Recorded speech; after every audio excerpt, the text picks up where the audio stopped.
Hello friends, welcome to my channel. आज हम पढ़ेंगे कंप्यूटराइज अकाउंटिंग में चैप्टर 1 जो है introduction of accounting in tally prime. ये बुक है। तो देखो, सबसे पहले आपने खुद ही अकाउंट्स कितने बनाए होंगे 11th 12th में। लेकिन सारा काम हमने किया है मैनुअली। मैनुअली मतलब अपने हाथों से पेन पेपर का यूज़ करके।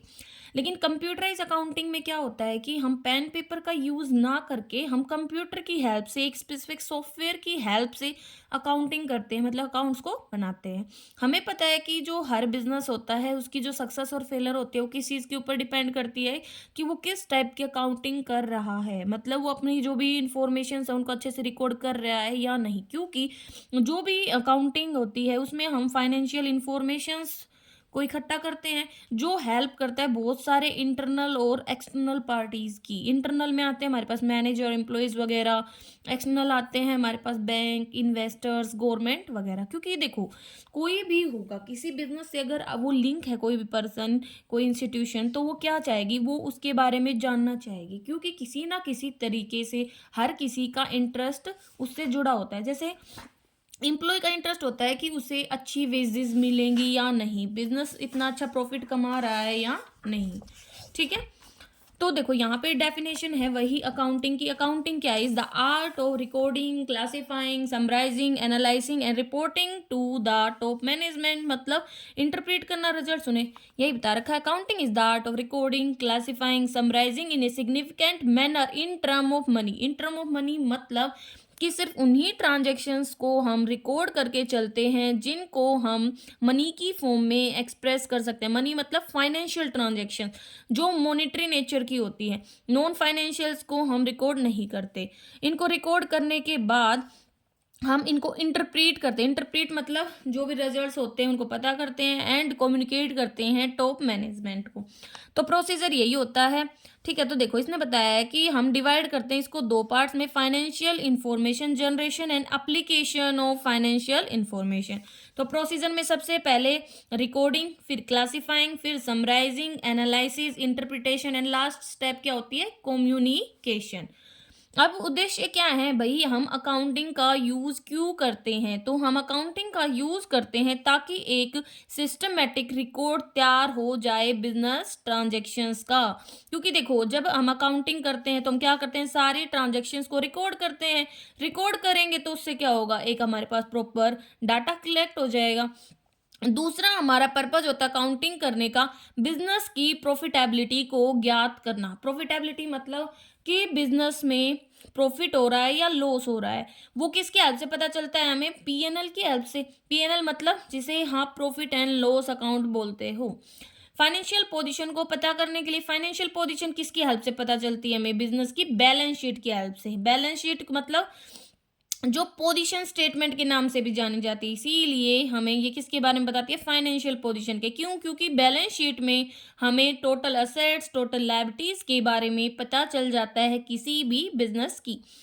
और दूसरा, हम अकाउंटिंग को इसलिए भी करते हैं ताकि हमें ये पता चल पाए कि बिजनेस सोलवेंट है या इंसॉल्वेंट। सोलवेंट मतलब कि वो डेप्ट पे करने की सिचुएशन में है, उसके पास इतना पैसा है कि वो अपने बिजनेस को स्मूथली रन कर सकता है। और इंसॉल्वेंट मतलब कि बिजनेस खुद को रन नहीं कर सकता, खुद के डेब्ट पे नहीं कर सकता, दिवालिया जिसे बोलते हो आप। लास्ट में हमारा मेन पर्पस होता है अकाउंटिंग करने का, कम्युनिकेट करना मतलब इन्फॉर्म करना फाइनेंशियल इंफॉर्मेशंस को। किसको? इंटरनल और एक्सटर्नल यूजर्स को। इंटरनल यूजर्स मतलब जो मैनेजमेंट हो गई, इंप्लॉयज वगैरह हो गए। और एक्सटर्नल में आते हैं creditors, income tax authorities, government वगैरह, पब्लिक है, इन्वेस्टर्स हैं। अब बात आती है अकाउंटिंग साइकिल कि अकाउंटिंग साइकिल क्या होती है। तो अकाउंटिंग साइकिल एक पीरियड होता है, ठीक है, जो कहाँ से शुरू होता है? आइडेंटिफाइंग, रिकॉर्डिंग, क्लासिफाइंग, समराइजिंग, इन सभी स्टेप से शुरू होता है और इन्हीं पे खत्म होता है। तो देखो, अकाउंटिंग साइकिल में सबसे पहले क्या होगी? कोई ट्रांजेक्शन होगी। ट्रांजेक्शन लगा लो, मतलब आपने गुड्स परचेज किए 5000 के, तो वो एक ट्रांजेक्शन है। ठीक है। जर्नल क्या होगी? Purchase account debit to cash account, किसकी? 5000 से। फिर लेजर में बनाएंगे हम, परचेज का अलग बनाएंगे, गुड्स का अलग बनाएंगे। फिर ट्रायल बैलेंस में पुट ऑन करेंगे उनको, और उसकी हेल्प से ही, ट्रायल बैलेंस की हेल्प से ही हम क्या बनाते हैं? Final account. फाइनल अकाउंट मतलब trading and PNL account and balance sheet. ऐसे ही फिर अदर ट्रांजेक्शन्स होती रहती है और सेम प्रोसीजर चलता रहता है। तो ये क्या होती है, अकाउंटिंग साइकिल का प्रोसेसर। तो पहले transaction, then journal, ledger, trial balance and final accounts. अब बात आती है accounting principles, conventions and concept. तो इनके बारे में आपने पढ़ा है डिटेल में। तो देखो, अकाउंटिंग प्रिंसिपल्स मतलब वो रूल्स, वो गाइडलाइंस जो कंपनीज यूज करती है, मतलब फॉलो करती हैं जब भी वो अपने अकाउंट्स को बनाती हैं, जब भी वो फाइनेंशियल डाटा की रिपोर्टिंग करती हैं। नॉर्मली जो अकाउंटिंग प्रिंसिपल्स हैं उनको हम किस नाम से जानते हैं, gap, generally accepted accounting principles. इनको 3 कैटेगरीज में बांटा गया है, accounting principles, accounting conventions and accounting concept. तो देखो, इसने यहाँ पे ये मिक्स ही बताया है कि हमारे पास कौन कौन सी accounting principle, convention and concepts होते हैं। तो पहला है हमारे पास एंटिटी कॉन्सेप्ट। एंटिटी मतलब एक संस्था। तो इसके मतलब इस कॉन्सेप्ट के अकॉर्डिंग ये कहा जाता है कि जो एक ओनर होता है वो अपने बिजनेस से अलग होता है, उसका अस्तित्व बिजनेस से अलग होता है। मतलब ओनर को हम क्रेडिटर मानते हैं, क्योंकि देखो जब हम अपना बिजनेस स्टार्ट करते हैं तो ओनर पैसे लेके आता है, लेकिन उस पैसे को, उस कैपिटल को हम हमारी लायबिलिटी मानते हैं, तभी तो कैपिटल को हम लायबिलिटी साइड दिखाते हैं और उसके ऊपर उसे इंटरेस्ट भी पे करते हैं। तो एंटिटी कॉन्सेप्ट कहता है कि बिजनेस इंटरप्राइजेज अलग होता है अपने ओनर से। नेक्स्ट है money measurement concept. Money measurement मतलब आप सिर्फ उन्हीं ट्रांजैक्शंस को रिकॉर्ड कर सकते हो जिनको आप मनी की फॉर्म में मेजर कर सकते हो। नेक्स्ट है पीरियोडिसिटी कॉन्सेप्ट। पीरियोडिसिटी मतलब पीरियड कॉन्सेप्ट भी इसको बोल सकते हो, कि बिजनेस की जो ट्रांजैक्शंस होती हैं वो एक स्पेसिफिक पीरियड के लिए होती है। मतलब जैसे भाई, वैसे तो हम मानते हैं कि बिजनेस इनफाइनाइट पीरियड तक चलता रहेगा, इनडेफिनेट है, हमें नहीं पता कब खत्म होगा कब नहीं होगा, लेकिन हम जैसे हर साल का डाटा रिकॉर्ड करते हैं तो हमारा फाइनेंशियल ईयर क्या होता है, 1 अप्रैल से 31 मार्च, ठीक है।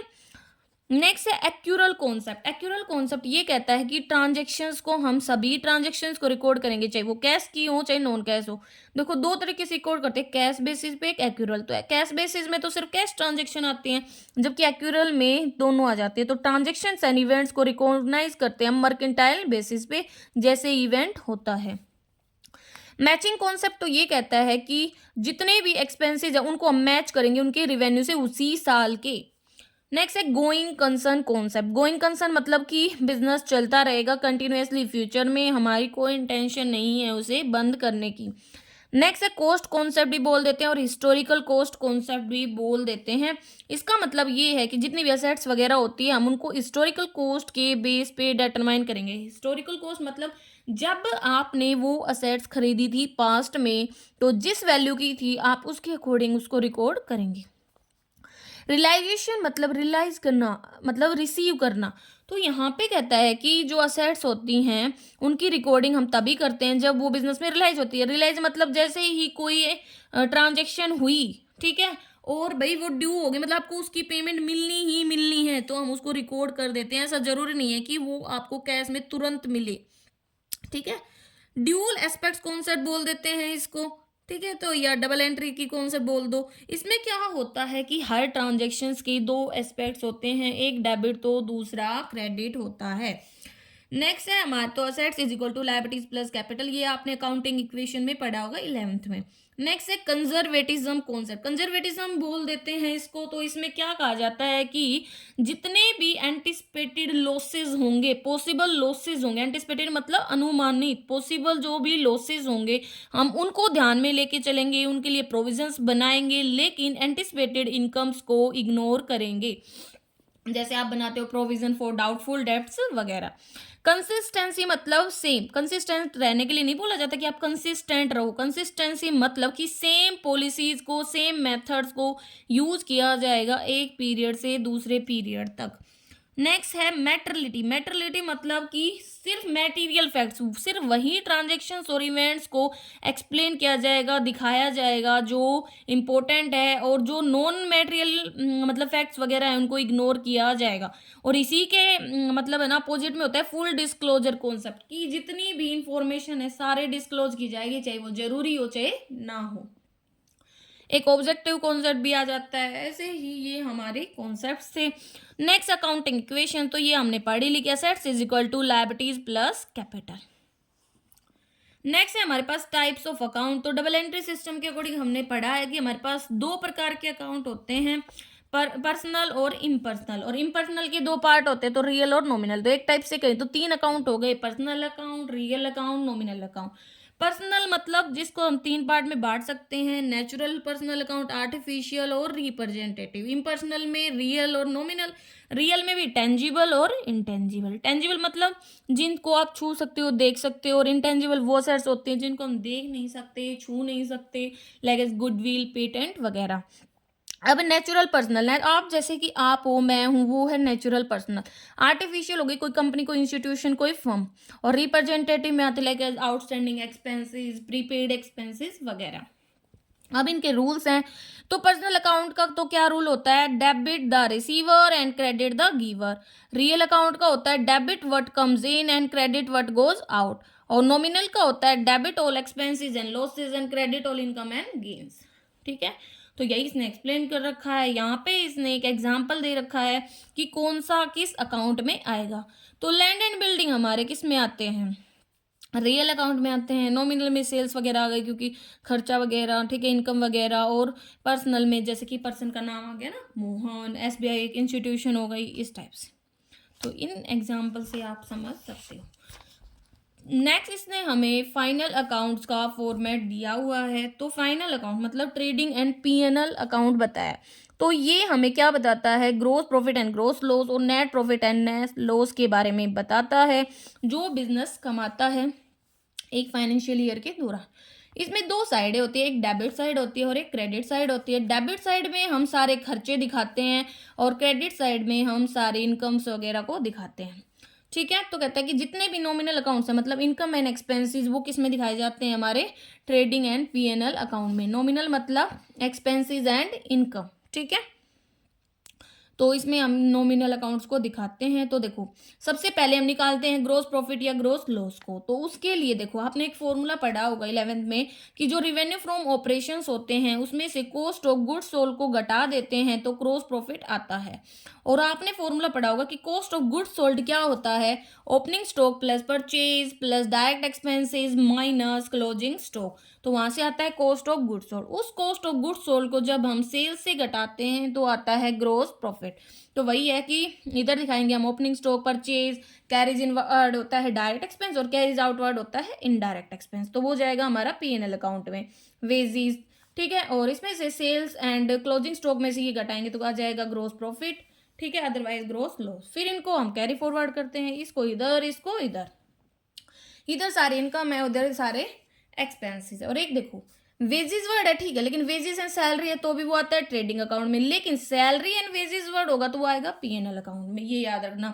ये सारे ऑपरेटिंग है। एक होते हैं non operating expenses. Non operating में आते हैं like loss by fire, loss by theft, ये सब। ओके, नेक्स्ट है बैलेंस शीट। इसको हम पोजीशन स्टेटमेंट भी बोल देते हैं, जो बिजनेस की फाइनेंशियल पोजीशन के बारे में बताता है। इसमें हम सारे रियल एंड पर्सनल अकाउंट्स को दिखाते हैं। ये किसको फॉलो करता है, डबल एंट्री सिस्टम को फॉलो करता है एंड अकाउंटिंग इक्वेशन को। तो इधर देखो लायबिलिटीज हैं, इधर असेट्स हैं।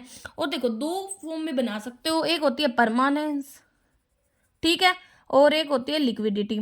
तो ये एट प्रेजेंट किस ऑर्डर में है, परमानेंस में, क्योंकि ऊपर क्या दिखाया गया है, फिक्स्ड एसेट्स दिखाई गई हैं, देन करंट दिखाई गई है। ठीक है, इससे आगे वाले पार्ट में हम पढ़ेंगे कंप्यूटराइज अकाउंटिंग के बारे में।